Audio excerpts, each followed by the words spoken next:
how to play Maiden of Stand Peony in 2 minutes. This deck's main winning image focuses on creating unblockable columns with Maiden of Stand Peony. When she's placed on Vanguard or Rearguard circle, you can call a plant token.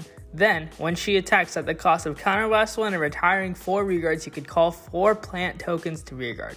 Then, if your opponent's Vanguard is grade 3 or greater, herself and those called get 10k. You could use Force 1 to create large numbers, or Force 2 to give critical pressure and wrap up the game fast. This deck has countless ways to generate tokens. From the grade 1s going up, when placed on Vanguard or Rearguard, Maiden of Flower card lets you call a plant token to Rearguard. Then at the end of turn, if she's in your drop zone, you could retire 2 plant tokens to return her to hand. Maiden of Sweetberry does something similar if your Vanguard is grade 3 or greater, however you can soul charge 1. Then, during your turn, if your Vanguard is grade 3 or greater, she gets 5k.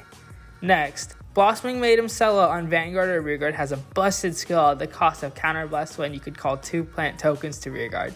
Furthermore, Artectfurian, when placed on Rearguard, if your Vanguard is grade 3 or greater, could call 1 plant token to Rearguard and one of your Vanguards gets 5k.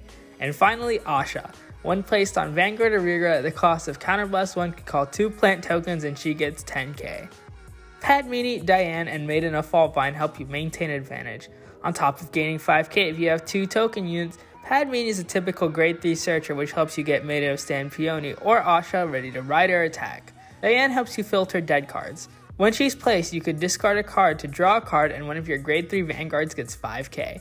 And finally, Maiden of Faultvine. When she's placed on a circle with a token unit, you could draw a card and she gets 5k, creating a break even when you draw a card. Maiden of Nephthys could provide a killer column and help you draw cards. On Vanguard or Rearguard, you could retire a plant token to draw and gain boost until the end of turn.